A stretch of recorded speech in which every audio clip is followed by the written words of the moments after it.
Le département, premier partenaire du sport en Sarthe.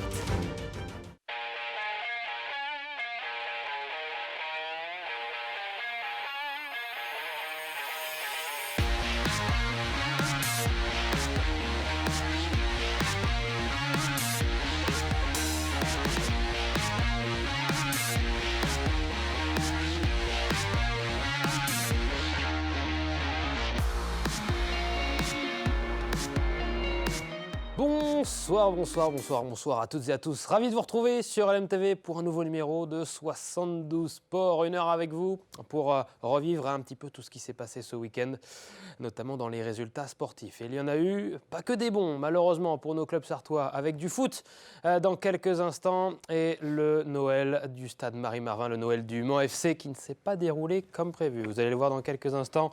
On débriefera cette rencontre dans quelques minutes. On débriefera également la rencontre du MSB face à Bourg-en-Bresse, le reste de l'actualité avec le cross du côté de Montfort-le-Génois, mais également la grande soirée boxe avec l'ASL Boxing United. Et puis du rugby en quatrième et dernière partie d'émission avec notre invité Rémi Parisot, le président du Rugby Club du Mans, qui est également le manager général du Somme Athlétisme. On parlera donc rugby et athlétisme en quatrième partie d'émission. Mais d'abord, comme chaque lundi, on commence avec l'info à la une.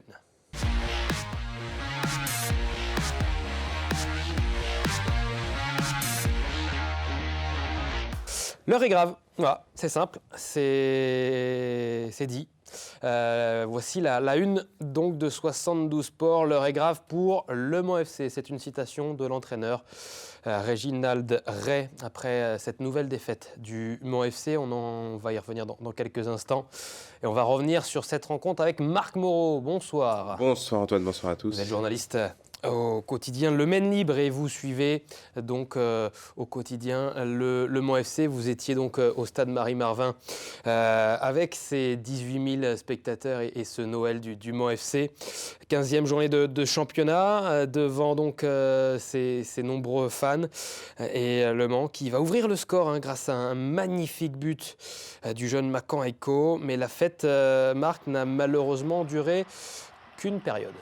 Oui, qu'une période. Et puis bon, la fête, effectivement, il y avait beaucoup de monde en tribune et c'était vraiment très sympa de voir le stade Marie-Marvin garni.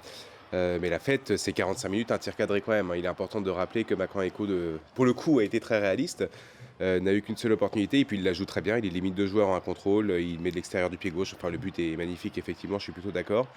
Et puis après, le Mans est tombé ou en tout cas s'est fait punir à cause de ses travers habituels cette saison, c'est-à-dire un manque de réalisme terrible et qui est extrêmement marqué sur cette rencontre. Il y a eu 16 tirs du Mans FC, il y en a eu 5 à Nancy, le score final 3-1 pour Nancy. Je crois qu'il n'y a pas grand-chose à ajouter. Et puis en plus, on voit les buts de Nancy, c'est chirurgical, ça repart en contre, il y a 3 passes.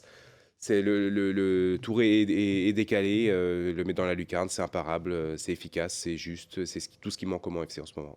5e défaite pour le Mans FC en 7 matchs, la pire série du Mans FC cette saison, la pire également depuis la fin de la saison 2021-2022. Le Mans FC en crise de résultats, on écoute Réginald Ray, le coach Manceau, après la rencontre. Moi j'estime que l'heure est grave. Il faut affronter la situation, elle n'est pas facile. Moi en tant qu'entraîneur, c'est la première fois que je la vis. Après... quand on entraîne, on s'attend à toutes les situations, bien évidemment, en espérant que ce soit les meilleures possibles. Mais il faut affronter, il faut accepter les critiques.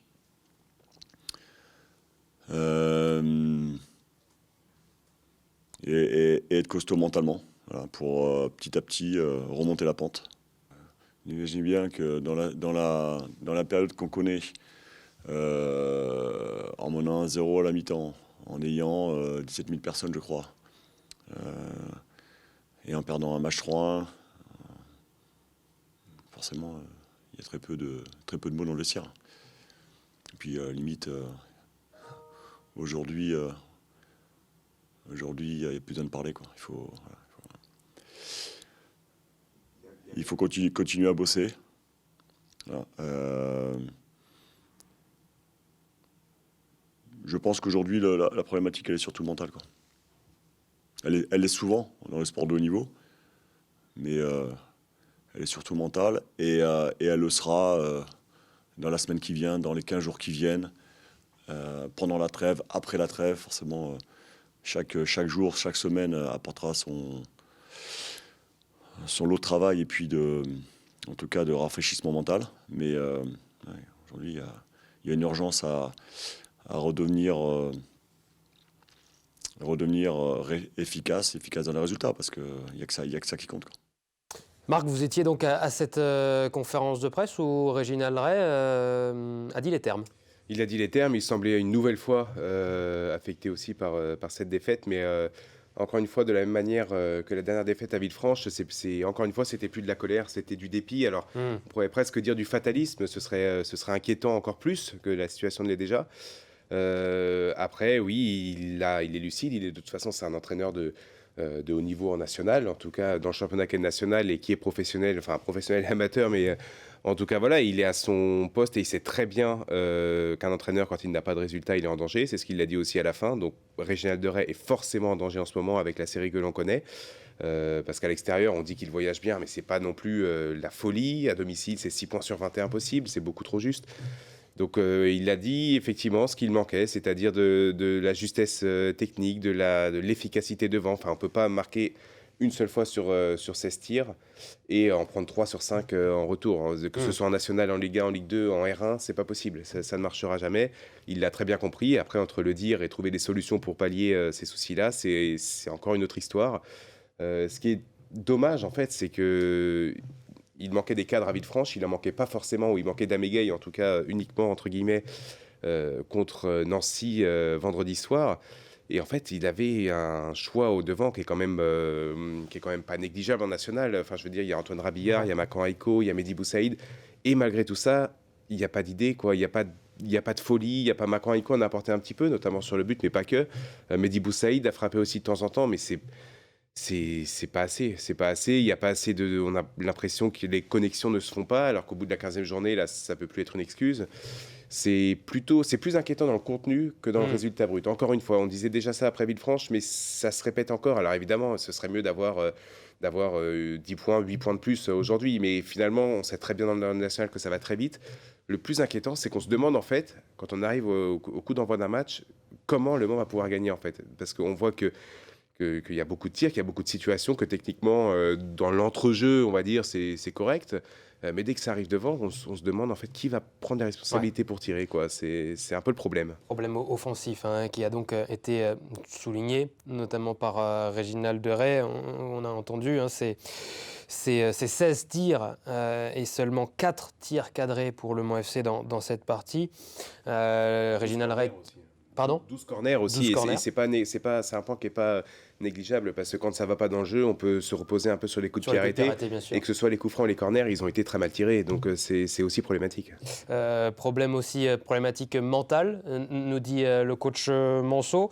Et puis il y a une chose importante, on parle aussi donc, des buts qui n'ont pas été marqués par le Mans FC, les buts encaissés aussi sur 3 contre. 3 contre, et la problématique mentale, elle est absolument justifiée en fait, parce que Le Mans sait que Nancy arrive avec un bloc bas à 5 défenseurs, sait qu'ils les attendent, qu'ils vont jouer en contre. Et malgré ça, il y a 3 buts qui arrivent. Et il n'y a pas eu 15 000 occasions de Nancy. On parle des 5 tirs, mais il n'y a pas non plus énormément d'incursions dans le camp Manceau. Mais ils s'en fichaient, en fait. Ils savaient très bien, ça dédouble sur les côtés. C'est presque trop facile, en fait. Finalement, c'est Théo Youm, je crois, sur le deuxième qui se fait un petit peu prendre de vitesse. Mais c'est difficile de cibler un seul joueur, en fait. C'est ce que disait d'ailleurs Mathieu Coutador avant la rencontre, quand il disait que le Mans prenait trop de buts et que pour gagner, il fallait en marquer 2. En l'occurrence, il aurait fallu en marquer 4 sur ce match-là, mais qu'en gros, le Mans n'est aujourd'hui pas capable de gagner 1-0 parce qu'il prend trop de buts. Mais c'est pas la faute à la défense. C'est un peu paradoxal de dire ça, de dire que c'est pas la faute de la défense de prendre des buts, mais évidemment que ça part de partout. Et on voit que les lignes aujourd'hui au Mans FC, elles sont trop espacées, c'est trop facile de les transpercer. Le deuxième but, je crois, c'est une passe qui coupe 2 lignes, mais avec une facilité déconcertante. C'est pas possible en national de se faire, entre guillemets, manger comme ça. Surtout par un club qui, même si le club dit que c'est pas l'objectif principal, vise le haut de tableau. Une mauvaise série donc de 5 défaites en 7 rencontres qui a commencé début octobre avec cette lourde défaite du côté de Martigues 4-0. Derrière, Une autre défaite à domicile face à Rouen. Une petite victoire 1-0 face à Épinal. Mais derrière, ça a enchaîné avec une troisième défaite donc avec Avranches. Un nul face à Châteauroux à domicile. Et derrière, donc, on reste sur 2 défaites consécutives face à Villefranche. Et donc, ce week-end face à Nancy. Le coach Réginald Deray est-il en danger? Réponse du principal intéressé. Je me pose même pas la question, sincèrement. Voilà, moi, alors je vais pas me justifier. Hein. Chaque jour, chaque semaine, je fais avec mon staff, hein, bien sûr, et avec les joueurs le maximum pour qu'on soit performant. À partir du moment où vous faites ce métier, vous savez que s'il n'y a pas de résultat, vous avez tort. Donc, je suis concentré sur l'essentiel en permanence. Voilà. J'ai peur de rien, sincèrement. J'ai juste peur que mes proches tombent malades, mais le reste... voilà. Mais je ne suis pas dupe. Hein. Je suis entraîneur professionnel de football, donc je sais aussi qu'on est jugé à ça, et c'est normal. Est-ce que Réginald Deray, à votre avis, Marc, est encore l'homme de la situation? C'est compliqué à dire. C'est surtout, il faudrait savoir s'il a toujours la confiance de ses joueurs, ce qui n'est pas forcément évident aujourd'hui de ce que l'on peut entendre, on va dire, un petit peu autour de la passe nardière, mais entre ce qu'on entend, ce que l'on récolte comme information, et puis quand on les recoupe, on se rend compte que c'est pas toujours ce qui est dit. C'est compliqué à dire si c'est l'homme de la situation. Le fait est que là où son approche est lucide et terre à terre, c'est que, pour être clair, s'il y a une défaite à Cholet dans 2 semaines contre la Lanterne Rouge, qui prend quand même pas mal de buts et qui a éliminé le Mans FC en Coupe de France d'ailleurs, mais bon, c'est une autre compétition, c'est pas tout à fait la même chose. S'il y a défaite, même s'il y a match nul, il sera forcément sur un siège éjectable. L'autre problématique, c'est de se dire, il y a eu Chris qui avait été débarqué, il y a eu d'autres entraîneurs avant lui. Alors c'est toujours le fusible dans le football, on le sait très bien que le premier qui saute, c'est l'entraîneur. Il y a d'autres fusibles en politique, c'est la même chose. Dans le football, c'est l'entraîneur, dans le sport en général. Est-ce qu'un autre entraîneur pourrait changer la donne? C'est pas certain non plus. Alors après, ça apporte toujours. C'est lui-même qui l'avait dit d'ailleurs avant la rencontre, en évoquant le cas de Pablo Correa qui était arrivé à Nancy juste avant. Il est d'ailleurs sur 2 victoires de suite, lui. Ça apporte forcément une nouvelle dynamique, un nouveau souffle. Peut-être pas sur la durée, mais en tout cas au début. Et aujourd'hui, il faut des résultats maintenant pour le Mans FC. Donc évidemment que Réginald Deray est en danger. J'ai presque envie de dire, peu importe le résultat à Cholet finalement, parce que ce sera quand même trop juste avant la trêve. Mais alors en cas de défaite, c'est carrément en très grand danger, mais en danger oui. Est-ce que c'est la bonne solution de s'en séparer? C'est une question auquel je n'ai pas la réponse. On souhaite évidemment au Mans FC qu'il retrouve la victoire donc dans 2 semaines face à Cholet. On va regarder le classement d'ailleurs. Le Mans qui a perdu encore une place au classement. Le Mans qui se retrouve donc 10e. Après, si on regarde aussi les équipes qui sont au-dessus, c'est vrai qu'on peut aussi se dire qu'en une victoire, ça peut aussi revenir dans le top 10, voire mieux. On est déjà dans le top 10, mais on peut vite revenir à la 6e place. C'est vrai que ce championnat national est très relevé. Il faut faire aussi attention derrière, parce que derrière, on le sait, il y a 6 descentes dans ce championnat national. Et Le Mans n'est qu'à 3 points de Nîmes, premier relégable de ce championnat de national, forcément. Donc samedi, ce week-end, pas de rencontre pour Le Mans FC, sauf un match amical face à Granville, il me semble. C'est ça, oui. Et par contre, il y a un joli match en Sarthe à aller voir. Il y a des Coulénais à aller encourager, évidemment, avec ce match de Coupe de France pour Coulennes après avoir éliminé Cholet. Donc, eh bien, ça sera face à la formation de Ligue 2 du Pau FC. Match samedi prochain, donc à partir de 14h au stade du côté de Coulennes. Merci beaucoup, Marc, d'avoir débriefé cette nouvelle rencontre du Mans FC. Et tout de suite, on débriefe la rencontre du MSB. À tout de suite.